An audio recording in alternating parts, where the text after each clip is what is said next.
Donet dan Selznick dalam legal responsive theory menyatakan bahwa hukum tidak bersifat reaktif tetapi responsif. Sanksi penundaan bansos bagi masyarakat yang menolak vaksinasi COVID-19 bersifat reaktif dan berlebihan. Hukum seyogianya merespon adanya pandemi COVID-19 dengan berfokus pada pemenuhan hak asasi manusia dan integratif secara sosial. Assalamualaikum warahmatullahi wabarakatuh. Shalom, Om Swastiastu, Namo Buddhaya, dan salam kebajikan bagi kita semua. Dewan Juri yang terhormat, perkenalkan kami dari kelompok Muhammad Yamin berdiri pada posisi kontra terhadap mosi sanksi penundaan bansos bagi masyarakat yang menolak vaksinasi COVID-19. Dengan saya, Asfa Asfi Solihah sebagai pembicara 1, Almada Aziza sebagai pembicara 2, dan Diva Anakilatani sebagai pembicara 3. Adapun latar belakang perdebatan kali ini ialah dikeluarkannya Peraturan Presiden Nomor 14 Tahun 2021 tentang pengadaan vaksin dan pelaksanaan vaksinasi dalam rangka penanggulangan pandemi COVID-19. Pada pasal 13A ayat 4 disebutkan bahwa setiap orang yang telah ditetapkan sebagai sasaran penerima vaksin COVID-19 yang tidak mengikuti vaksinasi COVID-19 dapat dikenai sanksi administratif. Salah satunya berupa penundaan atau penghentian pemberian jaminan sosial atau bantuan sosial. Secara filosofis, di dalam pasal 28I ayat 1 menyebutkan bahwa hak kemerdekaan pikiran dan hati nurani adalah hak asasi manusia yang tidak dapat dikurangi dalam keadaan apapun, sehingga pengenaan sanksi penundaan bansos atas penolakan vaksin menjadi suatu bentuk pengingkaran negara atas penghormatan terhadap hak asasi manusia, sebagaimana diatur dalam pasal 28J ayat 1 Konstitusi. Atas dasar itulah kami berdiri teguh pada posisi kontra dengan mendasarkan pada 2 poin argumentasi. 1. Pemberian bantuan sosial merupakan hak bagi seluruh masyarakat Indonesia tanpa terkecuali, sebagaimana diamanatkan dalam UUD NRI 1945 pasal 28H ayat 3. 2. Bantuan sosial merupakan program yang sangat krusial bagi masyarakat, terlebih di tengah tekanan ekonomi di masa pandemi. Dewan Juri yang terhormat, jika mosi ini disetujui, bukan tidak mungkin akan semakin mencederai ketentuan dalam konstitusi serta peraturan perundang-undangan yang ada. Penundaan sanksi bansos menjadi suatu bentuk pengalihan tanggung jawab pemerintah di mana dapat menyampingkan kesejahteraan sosial masyarakat. Kami memberikan solusi terhadap permasalahan ini, yaitu dengan peningkatan sosialisasi dan komunikasi pada masyarakat yang selanjutnya akan dielaborasi oleh pembicara 2 dan 3 dari kelompok kami. Sekian dan terima kasih. Ubi ius ibi remedium, di mana ada hak, di sana ada kemungkinan menuntut, memperolehnya, atau memperbaikinya jika hak tersebut dilanggar. Oleh karena itu, di mana adanya urgensi berupa pemberian bantuan sosial yang merupakan hak bagi seluruh masyarakat tanpa terkecuali, sudah selayaknya pemerintah melindungi dan berkontribusi penuh terhadap pemenuhan hak itu sendiri. Assalamualaikum warahmatullahi wabarakatuh. Shalom, Om Swastiastu, Namo Buddhaya, dan salam kebajikan. Dewan Juri yang terhormat, serta pemerhati konstitusi, izinkanlah saya selaku pembicara kedua dari tim kontra yang akan memaparkan setidaknya 3 poin argumentasi yang menolak mosi perdebatan sanksi penundaan bansos bagi masyarakat yang menolak vaksinasi COVID-19. Dewan Juri yang terhormat, pembicara pertama dari tim kami telah menyatakan bahwa pelaksanaan vaksinasi COVID-19 telah diatur dalam Peraturan Presiden Nomor 14 Tahun 2021, yang tepatnya pada pasal 13A ayat 4. Namun marilah kami hantarkan kembali pada pasal 28H ayat 3 yang menyatakan bahwa setiap orang berhak atas jaminan sosial yang memungkinkan pengembangan dirinya secara utuh sebagai manusia yang bermartabat. Maka dalam hal ini kami menemukan adanya inkonsistensi dari kebijakan pemerintah, di mana hal ini telah bertentangan dengan pasal yang telah ada sebelumnya. Jika kita melihat kembali pada definisi bantuan sosial yang tercantum pada pasal 1 ayat 1 Permensos nomor 1 tahun 2019 tentang penyaluran belanja bantuan sosial di lingkungan Kementerian Sosial, maka disinilah bantuan sosial diartikan sebagai bantuan berupa uang, barang, atau jasa kepada seseorang, keluarga, kelompok, atau masyarakat miskin tidak mampu dan atau rentan terhadap risiko sosial. maka dapat kita simpulkan bersama bahwa adanya sanksi penundaan bansos ini, pemerintah telah mencederai ketentuan dalam Undang-Undang Nomor 11 Tahun 2009 tentang kesejahteraan sosial, terutama pada pasal 15 ayat 1, di mana bantuan sosial dimaksudkan agar seseorang, keluarga, kelompok, dan atau masyarakat yang mengalami guncangan dan kerentanan sosial dapat hidup secara wajar. Hal ini jelas bertentangan dengan pasal 24 ayat 1 yang mana pemerintah telah lalai dalam tanggung jawabnya untuk menyelenggarakan kesejahteraan sosial itu sendiri. Dewan Juri yang terhormat, kami pun sebagai tim kontra mengamini adanya urgensi kewajiban vaksinasi COVID-19 yang tercantum dalam pasal 13 ayat 2 yang merupakan kebijakan pemerintah berdasarkan pasal 4 Permenkes Republik Indonesia nomor 10 tahun 2021 tentang pelaksanaan vaksinasi dalam rangka penanggulangan pandemi COVID-19.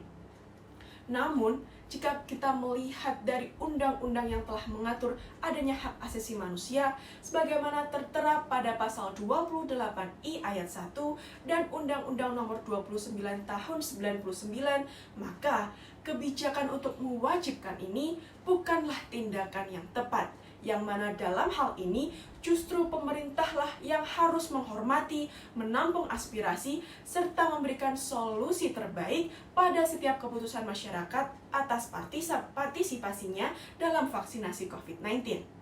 Sehingga apa Dewan Juri yang terhormat? Ketika pemerintah menerapkan kebijakan mewajibkan vaksinasi COVID-19 untuk mencegah persebaran COVID-19 di Indonesia itu sendiri, maka tidak serta-merta dapat mengurangi bahkan menghapuskan hak masyarakat Indonesia atas jaminan sosial. Dewan Juri yang terhormat, atas dasar 3 poin argumentasi tersebut, maka penerapan sanksi ini sejatinya malah melanggar berbagai ketentuan normatif yang ada dan tidak mencerminkan responsivitas hukum akan kebutuhan masyarakat. Pun kami tetap mengamini adanya pendekatan yang lebih holistik untuk menyukseskan program vaksinasi pemerintah, yakni dengan mendukung mekanisme pemenuhan ketersediaan vaksinasi di Indonesia dengan kerjasama bilateral. Dilanjutkan, pemerintah juga menggandeng organisasi atau aliansi internasional dalam pengembangan vaksin merah putih oleh para peneliti Indonesia. Adapun solusi pendukung, yakni sosialisasi yang bersifat terstruktur, akan dielaborasikan lebih lanjut oleh pembicara ketiga dari tim kami. Sekian argumentasi dari kami, dan terima kasih. Salus populi suprema lex, kemakmuran dan kesejahteraan rakyat adalah hukum yang tertinggi dalam suatu negara. Bagaimana rakyat bisa merasakan kemakmuran dan kesejahteraan itu apabila pemerintah menetapkan sanksi penundaan bansos terhadapnya? Assalamualaikum warahmatullahi wabarakatuh. Shalom, Om Swastiastu, Namo Buddhaya, dan salam kebajikan. Dewan Juri yang terhormat, saya selaku pembicara ketiga dari tim Muhammad Yamin akan mengelaborasikan lebih lanjut argumentasi yang telah disampaikan oleh pembicara kedua kami. Pemerintah dalam upaya pencegahan penyebaran COVID-19 menetapkan pembatasan sosial tetapi bukanlah lockdown, sehingga pemerintah tidak memiliki kewajiban untuk membiayai warganya, paling tidak dalam urusan pangan selama pembatasan sosial. Kebijakan pembatasan sosial ini dapat dikatakan hampir mendekati lockdown jika ditinjau dari dampak yang ditimbulkan pada sektor ekonomi masyarakat. Banyak masyarakat yang kehilangan pekerjaannya akibat dari pandemi ini. Tercatat menurut Kadin Indonesia, hingga awal Oktober 2020 sudah lebih dari 6,4 juta pekerja yang di PHK. Kementerian Ketenagakerjaan juga menyebut ada total 29,4 juta orang yang terdampak pandemi COVID-19. Angka ini baik mereka yang di PHK, dirumahkan, atau dikurangi jam kerjanya. Adanya pembatasan interaksi sumber daya manusia ini menyebabkan banyak kegiatan pekerjaan yang terpaksa dilaksanakan dari rumah atau melalui platform digital yang menuntut pemanfaatan internet dan di teknologi informasi.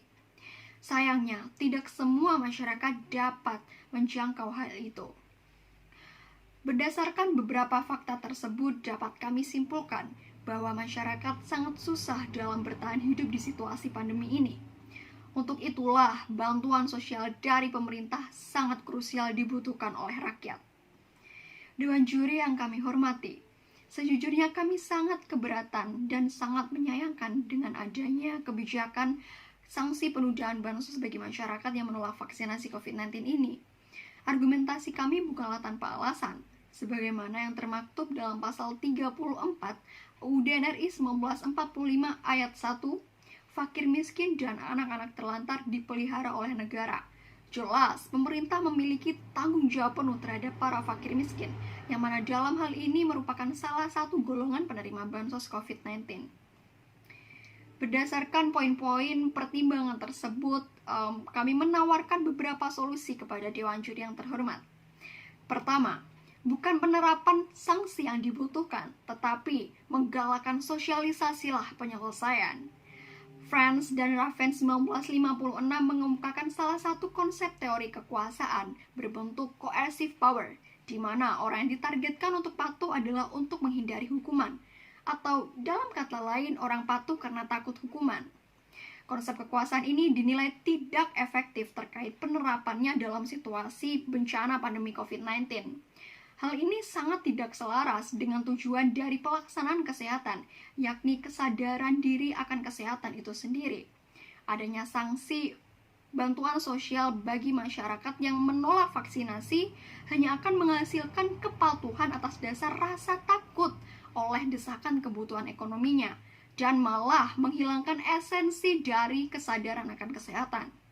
Sosialisasi di tiap lini masyarakat dapat lebih disemarakan, sehingga tiap lapisan masyarakat paham akan urgensi dari vaksinasi dan transparansi penanganan pandemi COVID-19 di Indonesia. Adapun argumentasi kedua kami yang kami tawarkan Dewan Juri yang terhormat adalah dengan melalui tokoh masyarakat. Alih-alih menggencarkan ancaman berupa sanksi, rakyat akan lebih mudah menerima ketetapan atau ketentuan dari pemerintah apabila tokoh masyarakat yang mereka yakini pun mencontohkan hal serupa. Sebagaimana yang kita tahu bahwa budaya nenek moyang masih dipegang oleh beberapa lapisan masyarakat di Indonesia. Kaitannya dengan hal tersebut itulah peran tokoh masyarakat di sini memegang kunci penting dalam meyakinkan rakyat terkait pentingnya vaksinasi COVID-19 ini. Dengan menggandeng para tokoh masyarakat tersebut, rakyat akan mulai percaya terkait program yang digadang-gadang oleh pemerintah ini bahwa memang baik adanya, sehingga dengan pelan namun pasti rakyat akan mulai mengikuti apa yang dicontohkan. Oleh karena itu, Dewan Juri yang terhormat, Tim Muhammad Yamin sangat teguh berdiri pada penolakan terhadap mosi perdebatan kali ini.